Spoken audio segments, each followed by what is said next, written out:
These are not the same kind of camera. One is a genuine cinema tool, the other a compact video-first mirrorless camera. Similar but different jobs, similar but different audiences. So one isn't really better than the other, but each is better suited to different users. So why even compare them? Because with R3D NE on the spec sheet and a 6K sensor mode, the ZR invites the question, in sharing a codec family, how close to the Komodo X image does the ZR get? If the answer is pretty damn close, then the price of the ZR really does make it a steal. For context, the Komodo X is my A-cam. On commercial work, I shoot with it constantly. If I need a second or third camera, normally I'll reach for the FX6 and then my trusty A7S III. So I mainly bought the ZR as more of a C or even D camera, ideal for location scouts, YouTube content, discrete B-roll where you really don't want to be carrying around a built-out camera. But if it can really prove itself on the image quality front, who knows, maybe I have to rethink my usual lineup. So today we're focusing on the image out of the ZR, and specifically how it compares and how easy it is to match to the image from the KX. If the ZR's image is pretty close to the Komodo's, I can see it being a compelling choice as a B cam for a lot of users, maybe myself included. Both cameras can record in R3D, but that doesn't necessarily mean they're going to look the same. The Komodo X sensor has straight up cinema lineage, Super 35, 17:9 native, gorgeous handling of highlights, and colour that behaves really predictably under duress. The ZR sensor comes from the hybrid world, full frame with a DX/Super 35-ish crop when you need it. Different starting points, different behaviour. By all accounts, the sensor in the ZR is well regarded, but it's quite a different component to the Komodo's. Most decent cameras these days can capture a pretty great image. All the major manufacturers now have pretty mature colour sciences, and they've worked out how to get the best out of their sensors.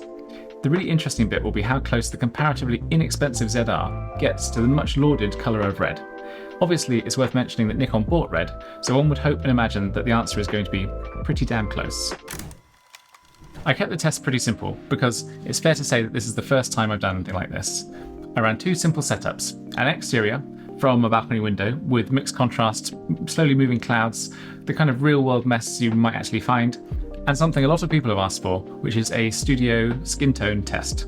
So for that I had a neutral key light, modest bounce fill, and a lightly textured background, plus my ever-patient partner. To keep the framing as close as possible, I mounted both cameras side by side on a tilter dovetail. In terms of lenses and framing, I used the Nissi Athena 35mm prime, which is one of my favourite lenses, on the Komodo X.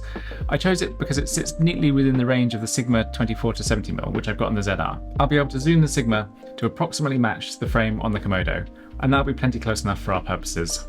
I'm running the ZR in a small rig full cage with an inexpensive Viltrox monitor, just to give me a bigger view. I'm still treating the in-body zebras as the exposure authority here, but the monitor at least gives me a bigger image to eyeball. The full cage has useful mounting points, but interestingly, the hand grip is noticeably less comfortable to hold. So as soon as these tests are over, I'll be going back to the half cage. I put a link to it in the description below. The Komodo X's exposure tools spoil you. Traffic light clipping indicators, false colour, these are both tools that let you easily tell where the sensor's limits are. The ZR has zebras, histogram, a waveform, which are all usable, but no false colour and no traffic lights. When you're shooting RAW, you really need a clear sense of how the image is exposed. But I've got to work around for the test. I'll raise exposure until I see clipping on each camera. On the Komodo X, the traffic lights show a hard clip. On the ZR, I'll set zebras to Nikon's highlight spec, which is 245 as per the manual. Then I'll dial in a touch of ND until the clipping disappears. Is it lab grade? No. Is it repeatable enough for a side-by-side? Yes. And then I'll normalise minor differences in exposure in post and match by eye on the scopes. If you like seeing real-world BTS from commercial shoots, plus the setups and rigs that never quite make it into a full episode, follow me on Instagram where I'm @JackFilmed. Plus, I also share the occasional BTS look at my role as a lifeboat helm. I'll keep poking at the other options, but the sweet spot for me right now is R3D NE at 4K on the ZR. The pictures are flexible and the file sizes are much more livable with. We should see a difference in sharpness between full frame 4K and DX or cropped 4K, but we'll see. On the Komodo, I normally shoot at 6K 17:9 in R3D LQ, and then I use the footage on a 4K timeline. And it's a breathtaking formula. For these tests though, I'll set the R3D quality on the KX to HQ in the interest of comparing apples to apples as best as possible. Rather than prejudging the material, I'm just going to let the various combinations play out, without commentary. Exterior, interior, full frame, DX, Super 35 cropped, different exposure approaches, so you can watch them clean without me biasing your perception or tipping the scales. Take in the highlights, the mids, the shadows, the skin, the way you would on a real job. At the end, we'll consider what we've seen and talk about how closely they can sit together in post.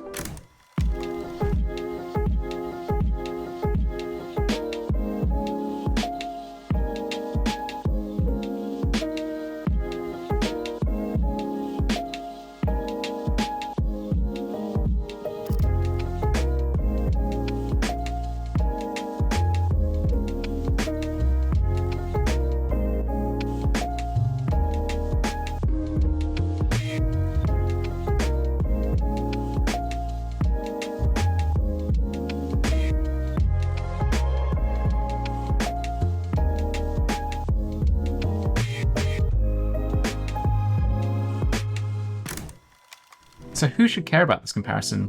Well, Komodo X owners, wondering if a ZR can be a lightweight B cam, ZR buyers asking whether R3D makes it cinema by default. Spoiler, it doesn't. The tools and sensor still define the experience. Multicam shooters, who need the skin to match without too much battle. Same codec isn't necessarily the same look.